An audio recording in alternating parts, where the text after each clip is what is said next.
नमस्कार दोस्तों, स्वागत है आपका मेरी एक और नई कहानी में। सुमन कब से अंजलि को समझा रही थी, मगर अंजलि किसी भी तरह उसकी बात को मानने के लिए तैयार नहीं थी। सुमन ने भी फैसला कर लिया था कि अंजलि को किसी भी निर्णय पर लाकर छोड़ेगी। चाय की अंतिम घूंट पीने के बाद उसने फिर कहा, उसमें राहुल की क्या गलती है? उसे कोई ना कोई तो नौकरी करनी ही थी ना। और तुमने भी तो यही कहा था उससे, फौज की नौकरी तो हिम्मत वाले करते हैं। अंजलि सर झुकाए सुन रही थी। उसकी आंखें छलछलाने के लिए बेचैन हो रही थी। वह मुश्किल से उन्हें रोक पा रही थी। सुमन ने कहना जारी रखा, देख अंजलि, अगर तू उससे एक बार नहीं मिली तो वह सचमुच मर जाएगा। सर झुकाए अंजलि की आंखों से आंसू का बड़ा सा कतरा जमीन पर गिर पड़ा। वह सिसकते हुए बोली, यह अब संभव नहीं। गांव समाज के लोग क्या कहेंगे?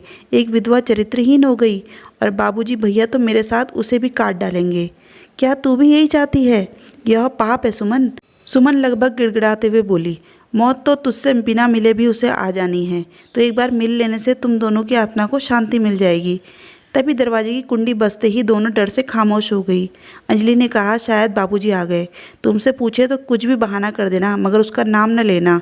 देखा, तुम्हें आज भी उसकी जान की फिक्र है, सुमन ने मुस्कुराते हुए कहा, और दोनों उठकर दरवाजे की ओर बढ़ गई। अंजलि ने दरवाज़ा खोला। बाबूजी और भाई ने जैसे ही सुमन को देखा, दोनों की भवें तन गई। सुमन सर झुकाए जल्दी जल्दी बाहर निकल गई। बाबूजी ने गौर से सर झुकाए हुए अंजलि को देखते हुए पूछा, यह क्यों आई थी? अंजलि ने धीरे से कहा, बहुत दिनों से मिली नहीं थी इसलिए। बीच में टांग अड़ाते हुए भाई ने कहा, उसके गांव आते ही सुमन यहाँ मंडराना शुरू हो जाएगी। क्या संदेश लेकर आई थी? अंजलि ने कोई जवाब नहीं दिया और सर झुकाए अपने कमरे की ओर चली गई। गांव के बाहर शिवालय मंदिर की सीढ़ियों पर राहुल और सुमन परेशान बैठे थे। सुमन ने सारी बातें बता दी थी। राहुल के चेहरे पर परेशानी साफ साफ झलक रही थी। राहुल एक साधारण परिवार का था, जबकि अंजलि के पिता 16 गाँव के सामंत थे। दोनों की स्कूली शिक्षा गाँव के स्कूल में पूरी हुई। दोनों में पहले बचपन की दोस्ती हुई। जवान होने पर स्वाभाविक रूप से आकर्षण में बदल गया। दोनों के प्यार परवान चढ़े, मगर मर्यादाओं के अंदर। गांव का परिवेश ही ऐसा होता है कि संस्कार जितना प्रभावी होता है, प्यार भी उतना ही पवित्र हो जाता है। दोनों एक दूसरे को दिलो जान से चाहने लगे। बातचीत हो ना हो, मगर बिना एक नज़र देखे किसी को भी करार नहीं था। स्कूल पूरी करने के बाद राहुल को आगे पढ़ाई करने के लिए शहर जाना था। दोनों ने इस जुदाई को मुश्किल से स्वीकार किया।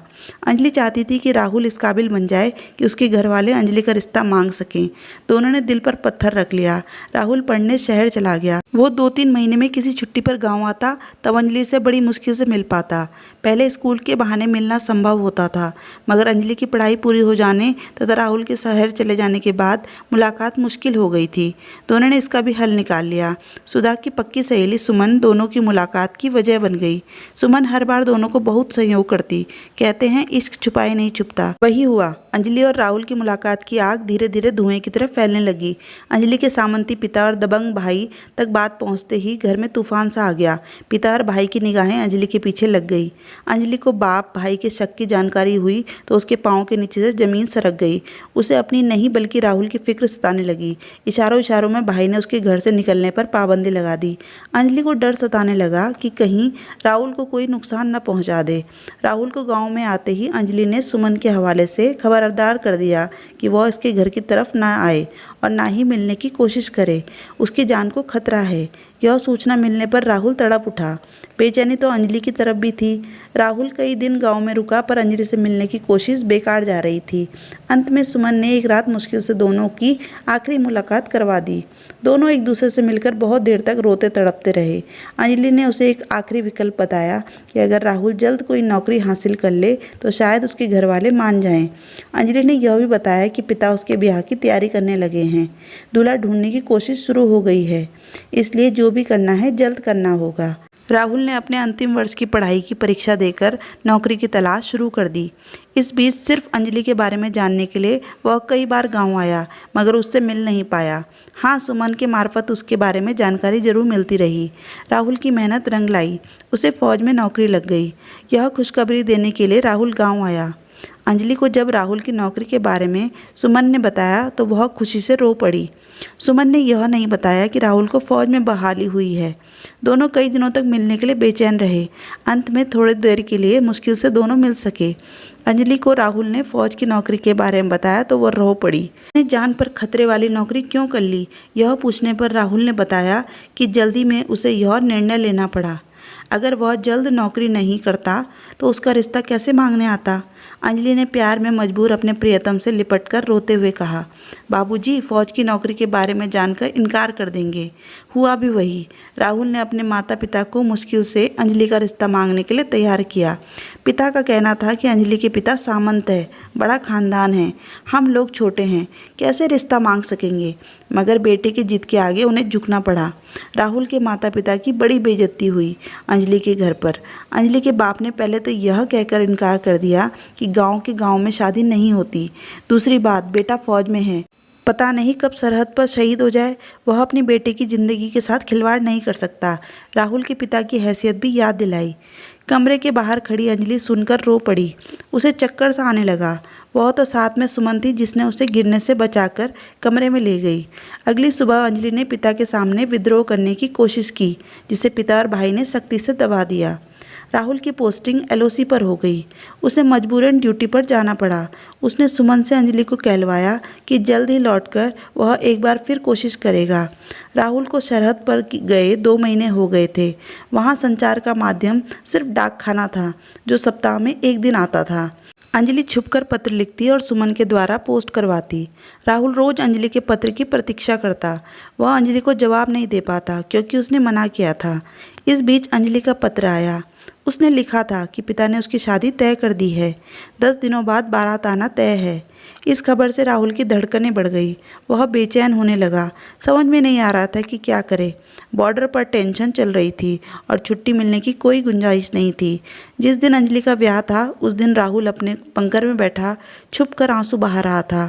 अंजलि ब्याह कर ससुराल विदा हो गई। विदाई के वक्त सुमन के गले मिलकर वह बहुत रोई।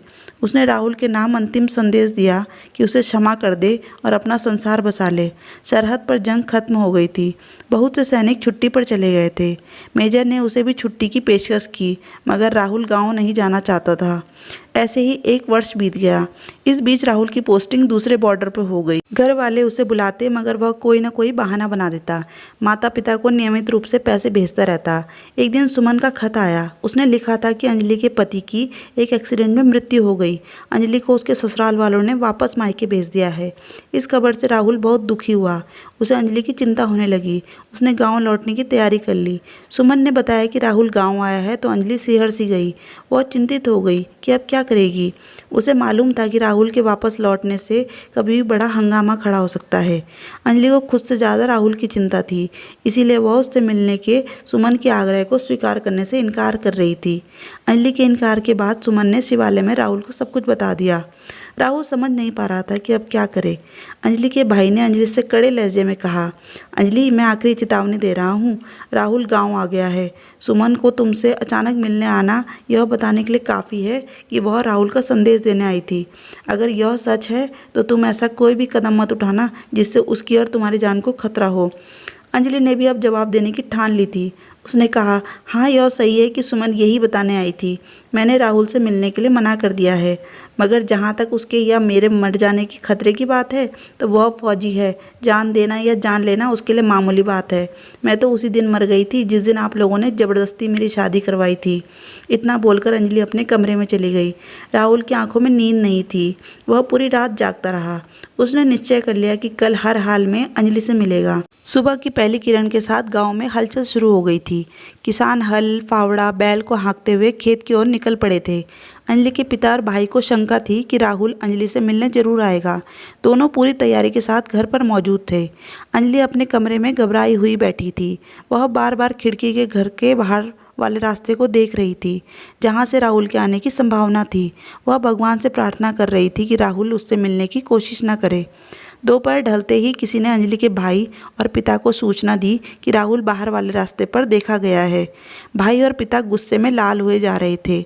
अचानक राहुल उनके सामने आकर खड़ा हो गया। भाई ने अपने गुंडों को इशारा किया और खुद भी राहुल पर लाठी डंडे से टूट पड़ा। राहुल ने कुछ देर तक मुकाबला किया। उस पर डंडे पड़ते तो वह कराह उठता। उसकी कराहने की आवाज़ अंजलि के कानों तक पहुंच रही थी। वह तड़पते हुए भगवान की तस्वीर के सामने हाथ जोड़ते हुए उसकी सलामती की दुआ मांग रही थी। राहुल पर वार होता रहा। अंत में लहूलुहान हालत में उसे दरवाजे के सामने सड़क पर छोड़कर सभी भाग गए। शाम ढलने तक राहुल बेहोशी की हालत में पड़ा था। वारदात की जगह पर सन्नाटा छाया था। कोई भी मरणासन राहुल के आसपास नहीं था। अंजलि के घर का दरवाज़ा खुला। अंजलि कुछ देर दरवाजे पर खड़ी खड़ी सड़क पर बेसुध पड़े राहुल को देखती रही। उसके कदम धीरे धीरे राहुल की तरफ बढ़े। अंजलि के आंसू सूख गए थे। उसके चेहरे की दृढ़ता साफ साफ बता रही थी कि उसने कुछ फैसला कर लिया है। वह धीमे धीमे चलते हुए बेजान पड़े राहुल के पास आकर घुटनों पर बैठकर खून से भरे उसके चेहरे को निहारने लगी। उसने अपने आंचल से राहुल के चेहरे के खून को साफ करते हुए कहा, उठो राहुल, तुम जीत गए और मैं हार गई। राहुल की बंद आंखें खामोश थी। अंजलि ने प्यार से उसके बालों में उंगली फिराते हुए कहा, तुम्हें और लड़ने के लिए उठना होगा, तभी तुम मुझे पा सकोगे। अंजलि की आवाज़ का असर हुआ। राहुल की पलकें हिली और धीरे धीरे खुल गई।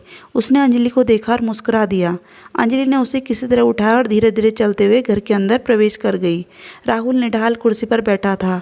अंजलि रोते हुए उसकी पट्टी कर रही थी। अंजलि ने सिसकते हुए पूछा, तुमने अपनी जान खतरे में क्यों डाली? अगर तुम्हें कुछ हो जाता तो? राहुल ने हल्की सी कमज़ोर मुस्कुराहट के साथ कहा, मेरे साथ कुछ बुरा कैसे हो सकता था? तुम्हारी नज़र जो मुझ पर टिकी हुई थी। अंजलि ने आंसू पोंछते हुए जवाब दिया, ऐसे कोई करता है भला? तुम्हें जानते हुए भी मरने का फैसला नहीं करना चाहिए था। मरा कहाँ? तुम्हारे सामने तुम्हारे लिए जिंदा हूँ, राहुल ने धीरे से कहा। दोनों बातें कर रहे थे। तभी राहुल के घर वाले गांव के कुछ लोगों के साथ लाठी डंडे लेकर पहुंच गए। राहुल के पिता और दोस्तों ने पुलिस स्टेशन चलने की जिद की तो राहुल ने इनकार कर दिया। बड़ी मुश्किल हुई लोगों को शांत करने में। अंत में सभी ने फैसला किया कि अंजलि को साथ लेकर राहुल के घर पर जाएंगे। राहुल ने अंजलि की ओर देखा। अंजलि ने मौन समर्थन किया। अंजलि राहुल को सहारा देकर दरवाजे के बाहर आई तो सामने पिता और भाई चुपचाप खड़े थे। उसने एक नज़र दोनों को देखा और राहुल को सहारा देकर सामने से निकल गई। दोस्तों, आज की कहानी आपको कैसी लगी कमेंट में ज़रूर बताइएगा। कहानी पूरी सुनने के लिए धन्यवाद।